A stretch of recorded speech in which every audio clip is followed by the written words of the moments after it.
주님밖에 없습니다. 창세기 22장 16절부터 19절. 내가 나를 가리켜 맹세하노니 내가 이같이 행하여 내 아들 내 독자도 아끼지 아니하였은즉 내가 내게 큰 복을 주고. 아브라함은 하나님의 본성을 접할 수 있는 곳에 이르렀습니다. 이제 하나님의 실체를 이해합니다. 나의 목표는 하나님 그분뿐. 어느 대가를 치르더라도 사랑하는 주님, 어떠한 길을 갈지라도, 어떠한 대가를 치르고 어떤 길을 갈지라도 라는 뜻은 하나님께서 우리를 목적지로 인도하시는 길에서 자신의 선택이 전혀 없다는 뜻입니다. 하나님께서 내 안에 있는 하나님의 본성에 말씀하신다면 그분께 어떠한 질문을 할 가능성도 없습니다. 즉각적인 순종만이 유일한 결과입니다.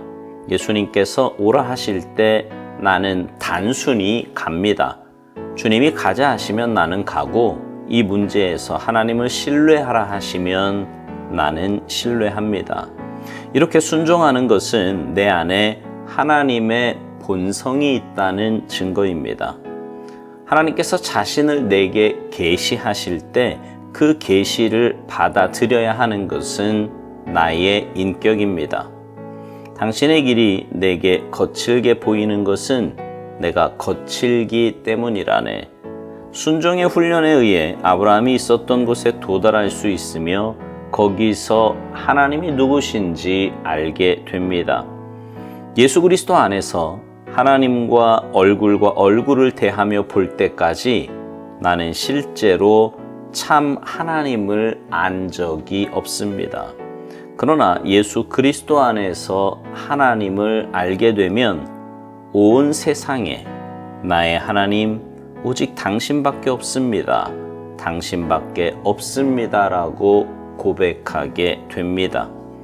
하나님의 약속들은 우리가 순종에 의해 하나님의 성품을 이해할 때까지는 우리에게 전혀 가치가 없습니다.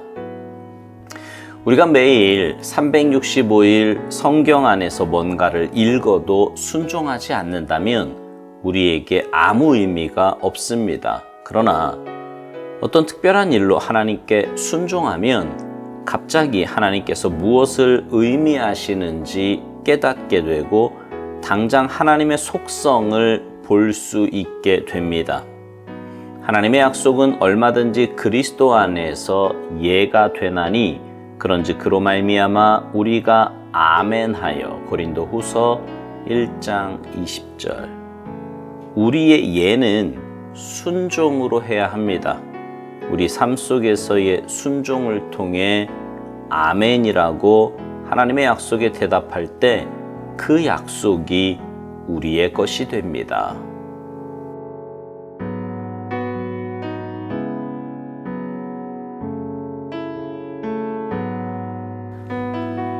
오늘 묵상 본문 창세기 22장에 보면은요, 하나님께서 아브라함에게 독자 이삭을 번제로 바치라는 명령을 하십니다. 여러분, 왜 하나님께서는 아브라함에게 그런 말도 안 되는 명령을 하셨을까요? 그 이유가 뭐라고 생각하십니까? 우리는 그 이유를 성경에서 찾아볼 수 있습니다. 창세기 22장 12절에 보면 이런 말씀이 있어요. 내가 내 아들 내 독자까지도 내게 아끼지 아니하였으니 내가 이제야 내가 하나님을 경외하는 줄을 아노라. 무슨 말이에요? 아브라함의 마음이 아들 이삭에게 많이 가 있었다는 말이에요. 왜 안 그랬겠습니까? 100세에 얻은 아들, 그것도 도저히 불가능하다고 생각했던 친아들을 얻었으니 그 마음이 왜 아들에게 가 있지 않았겠냐고요. 믿음의 조상 메시아가 나올 그 혈통의 시작이 올바른 믿음에 서 있어야 하기에 하나님께서는 그런 시험을 주신 것입니다. 물론 아브라함의 믿음이 독자 이삭을 바칠 만한 믿음이 될 때까지 하나님께서 기다려 주셨던 거예요. 생각해 보세요. 이삭을 향한 아브라함의 마음이 처음 태어나서 10대가 될 때까지 너무나 이쁘고 사랑스러워 어찌하지 못할 만큼 아들에게 가 있지 않았겠습니까?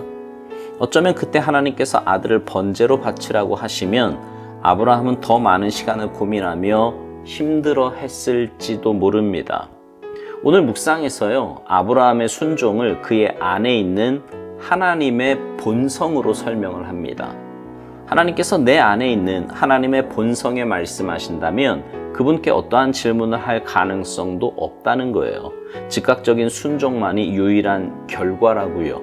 그렇게 순종할 수 있는 것은 우리 안에 하나님의 본성이 있다는 증거라고 말합니다. 순종은 하나님의 본성이 우리 안에 있다는 증거래요. 그래서 예수님께서 오라 하실 때 단순히 가고 주님이 가자고 하시면 가고 이 문제에서 하나님을 신뢰하라 그러면 신뢰한다는 거죠. 아브라함이 하나님의 말씀에 순종할 수 있었던 것도 그의 안에 있는 하나님의 본성 때문이라는 겁니다. 그렇다면 여러분, 우리 안에 하나님의 본성은 언제 생기는 걸까요? 오늘 묵상이 이렇게 시작합니다. 아브라함은 하나님의 본성을 접할 수 있는 곳에 이르렀다고요. 이제 하나님의 실체를 이해한다는 것입니다. 그러니까 하나님께서 자신의 뜻을 말씀하실 때 그 말씀을 자신의 인격과 의지로 받아들였다는 겁니다. 그 하나님의 말씀을 받아들였을 때 하나님의 본성이 그 안에 자리 잡게 되었고 그 하나님의 본성이 들려온 하나님의 말씀에 순종하게 했다는 거예요. 여러분, 하나님의 말씀을 하나님의 말씀으로 믿고 내 마음에 믿음으로 받아들여야 합니다. 그렇게 하나님의 말씀을 내 마음에 받아들일 때 하나님의 말씀이 내 마음과 생각을 붙잡아 말씀대로 살 수 있는 힘을 줍니다. 순종의 자리에까지 나아가게 되는 거지요. 묵상에서는 순종의 훈련에 의해 아브라함이 있었던 곳에 도달할 수 있으며 거기서 하나님이 누구신지 알게 된다고 말합니다. 순종을 통해 하나님을 알아가게 된다는 말이에요. 순종은 하나님의 본성 때문인데 하나님의 본성으로 순종할 때 하나님을 더 많이 알아가게 된다는 것입니다. 그리고 그렇게 순종하여 하나님을 더 많이 알아가게 되면 우리 인생의 가장 소중한 분이 오직 주님임을 깨닫게 된다는 것입니다. 온 세상에 나의 하나님 오직 당신밖에 없습니다라고 고백하게 된다고요. 그러면서 하나님의 약속들은 우리가 순종에 의해 하나님의 성품을 이해할 때까지는 우리에게 전혀 가치가 없다고 말합니다. 여기서 두 가지를 알 수 있는데요. 우리가 순종해야 하나님의 성품을 이해할 수 있다는 거예요. 그리고 그렇게 하나님의 성품을 이해할 때 하나님의 약속들이 비로소 내게 가치가 있고 중요한 것이 된다는 것입니다. 그렇습니다. 하나님의 약속들은 지금 당장 내 눈에 보이는 것들이 아닙니다. 그러나 우리 삶의 가장 귀한 것들이지요. 영원한 생명, 주님과의 동행, 하늘의 상급, 영적인 교제, 이런 것이 어떻게 지금 당장 이해가 되며 눈에 보이겠습니까? 그러나 그런 것들은 우리 삶의 그 어떤 것과도 바꿀 수 없는 귀한 것들입니다. 묵상 마지막에 이런 말이 있어요. 우리가 매일 365일 성경 안에서 뭔가를 읽어도 순종하지 않는다면 우리에게 아무 의미가 없다는 것입니다. 그러나 어떤 특별한 일로 하나님께 순종하면 갑자기 하나님께서 무엇을 의미하시는지 깨닫게 되고 당장 하나님의 속성을 볼 수 있게 된다는 것입니다. 여러분, 하나님의 말씀에 순종하지 않는다는 것은 우리의 삶이 아직 영적인 삶이 아니라는 거예요.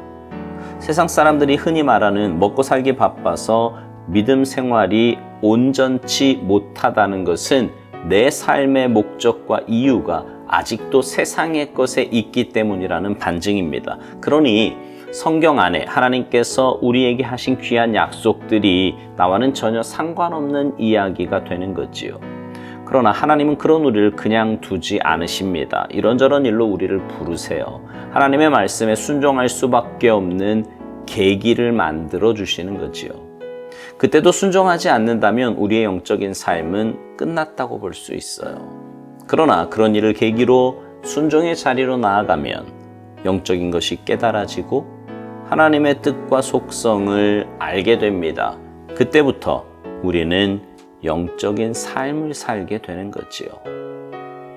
사랑하는 성도 여러분, 우리 삶의 가장 소중한 분은 주님이세요. 그 주님이 내 인생의 가장 소중한 분이 아닌 것은 내가 아직 영적인 삶을 살지 못하고 있기 때문입니다. 하나님의 말씀에 온전한 순종이 없기 때문이라는 말이에요.